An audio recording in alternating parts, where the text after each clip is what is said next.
Now notice the jump, or the increase in the that's mainly European immigrants, so that's an increase there. Because this is during the dictatorship of Rafael Trujillo.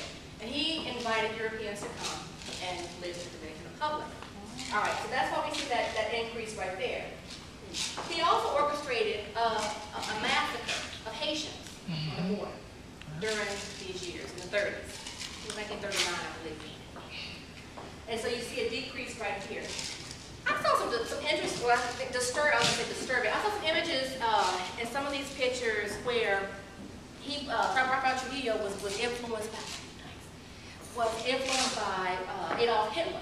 Started dressed like him, you know, with the long coats and the high boots and things like that. So you think about, you know, the Holocaust, and you look and you see the massacre of the Haitians, and at the same time, Trujillo invited Jewish people who were escaping Nazi Germany to come and settle in the northern part of the country, in the Dominican Republic, and gave some of his own land, even. It's very interesting time when you start thinking about all these different influences going on, ideas about racial purity. In fact, in some of the archival materials, in some of the declassified memos that Trujillo wrote, he talked about injecting, or the need to, this is the terminology, to inject, you know, white blood in some of these areas that were too dark. He pointed to like the border regions. You know, so you start to think, you know, anti-Haitianism and how this is starting. So it's cultural, it's racial, it's all that stuff. It's wrapped up in there. So that there's some seeds there. I mean, that today, I mean, it still exists, but people, I mean, I think on both sides are really trying to, you know, battle this issue. So what many people have said to me is that, in all honesty, it takes traveling outside of the Dominican Republic for them to kind of even think about what blackness means or what it means to be in the Caribbean, you know, all of a sudden. And we're going to get there. I have a slide to talk a little bit about that. But, you know, in the United States, as we know, you know, the historic one-drop rule has been in effect, you know, since 1920. Right around there, I mean, on the census, defining anyone with one drop, you know, of black African blood is black. You have people who were before classified as mulattoes, nocturnes, and quadroons, etc., and people who have Native American ancestry, who have European ancestry, but it's the one drop rule that defines everybody in this group. That's why you have this whole light to dark skin tone. So anyway, that's in place here. So African Americans and Dominicans physically resemble each other, but you know, so Dominicans would define an African American person as using that same Indio classification as light or dark. Whereas a Dominican person coming to the U.S. would clearly be defined as black. And then, oh, wait, Haitians are black. We're not black. But, so anyway, that's going on. So the point here is to kind of see how is race constructed, how do we think about race in different places. The U.S. has its own set of rules. We have our own, you know, laws, ways of seeing people and defining ourselves. And that changes over time. Same things happening all over, you know, the world. In this case, the Dominican Republic, where people are starting to see themselves differently because they're traveling, because they see, you know, shows from the United States and other places, because they know that people, people have told me this. People have said flat out, well, look at me and say Indio. What is that? Are you calling yourself an Indian? No, but I'm just saying this is a category we use. So anyway, people have really been called out because of that. All right, just a quick comparison again here, just to show in the idea of mixture and idea of race and idea of blackness. If we look at these two quotes right here quickly, so throughout the United States, here's Charleston mentioned, multiracial societies emerged in Charleston and New Orleans, but only temporarily. The one-drop rule defined mixed blood, even the lightest mulattoes, as black. And then again here in the U.S., people who identify themselves as African Americans range from fair skin, blonde hair, blonde individuals to those with dark brown skin and woolly hair. So, I mean, again, that's the U.S. and the idea of blackness here recently. Okay, but again, I think if we go back and look, before 1920, we begin to see something very similar to the Dominican Republic, to Brazil, you know, those kinds of things. But this just goes to show kind of what's happening right now and what happens when someone comes who has a different way of defining him or herself racially and encounters the U.S. system. So, okay, who am I here? And which box do I check? That kind of thing. Again, experiences outside the Dominican Republic with other African diaspora communities. This is part of it, not the whole story, but part of it. And so also a period of reflection, which is what the women told me in the group. They thought about, you know, their past, they had learned about their past, and they began to kind of critically think about that and think of themselves in a different way, kind of reconstruct the sense of who they are.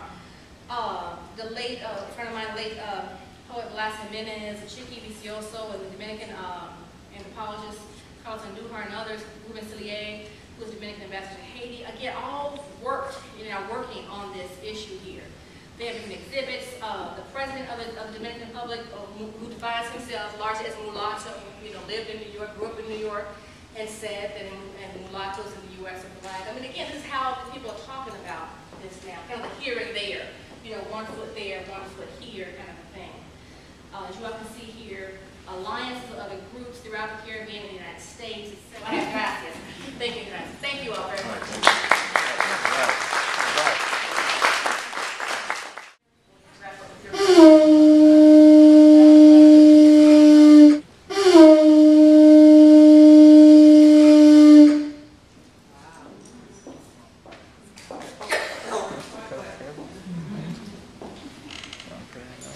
This is used to announce and to thank people and for prayers and to announce incoming visitors into villages. And today it's still being used by a lot of, I say 99% of the people who live on the Caribbean islands today, as well as in New York and in Florida and all along the coastline. Even the Hawaiians, who are our relatives, use what we call guamo. It's a comp. There's different types of comps, and it depends on where you get the shell from and how it's cut and how the sound comes out. So I'll get started. I will be speaking a little bit of Taino language first, and we'll go from there. Abrike, mabrike, takahi, watonau. Daka, mamona, daka, taino.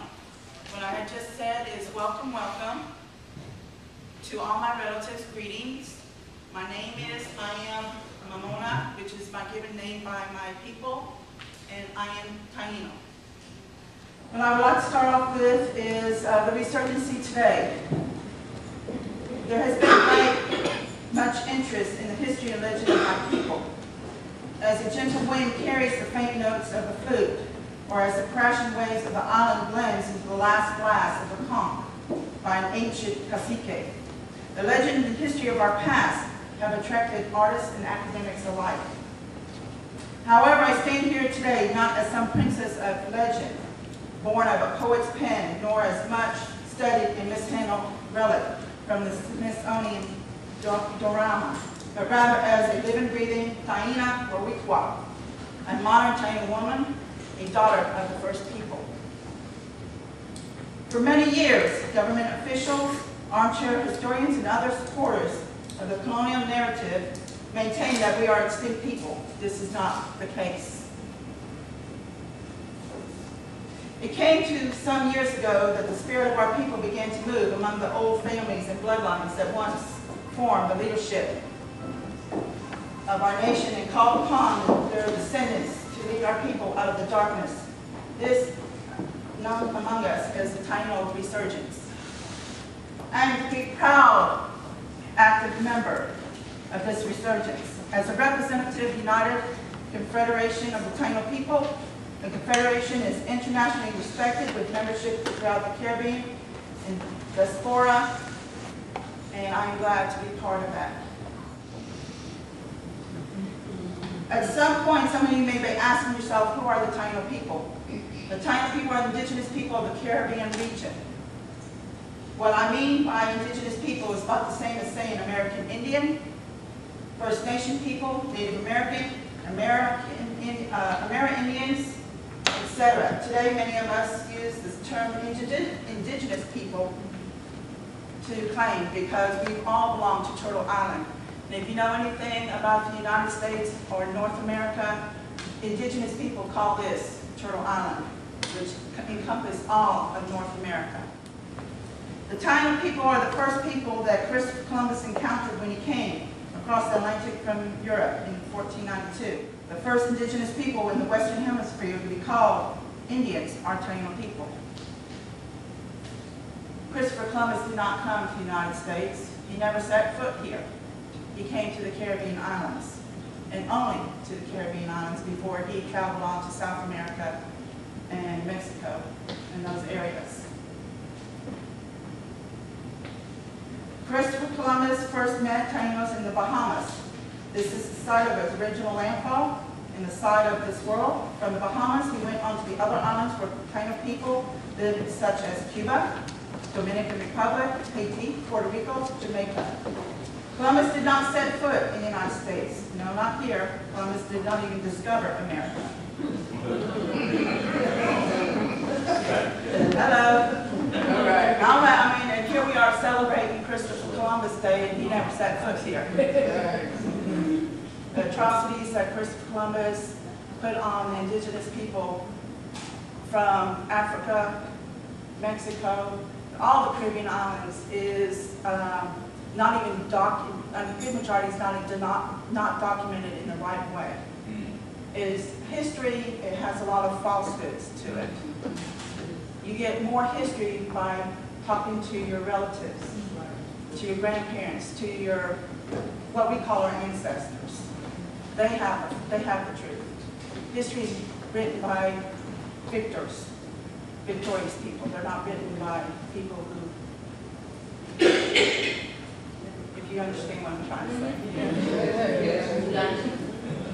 Now, as Christopher Columbus was surveying the newly found islands, one of the first aggressive acts he committed was to capture and enslave 6 local Tainos to help him navigate the area. He later took these and a number of other Taino prisoners back to the King and Queen of Spain because he had not found enough gold to satisfy his king and queen's greed. He had to show the monarch that he would be repaid by other means, such as engaging in the use of Taino slaves and indentured servants.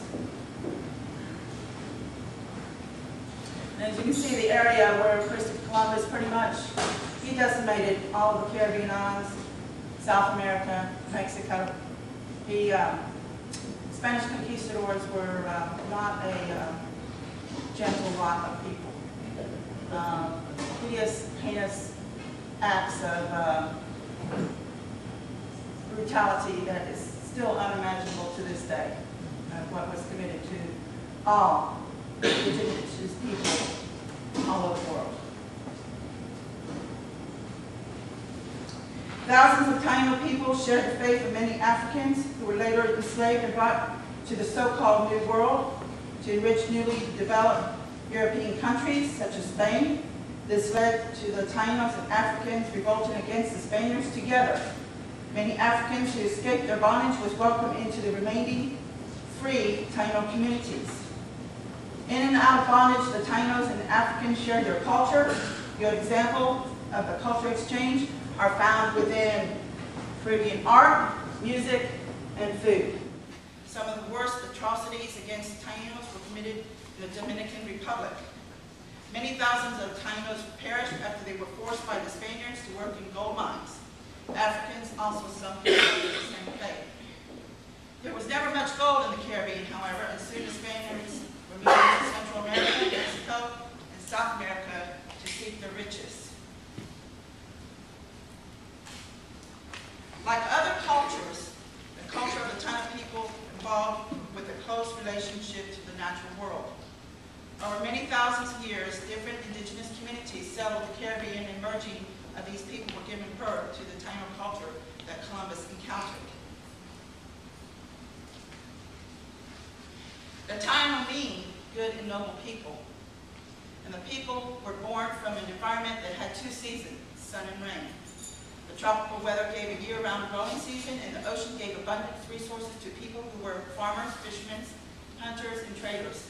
Columbus called the Caribbean islands the closest thing to paradise on earth.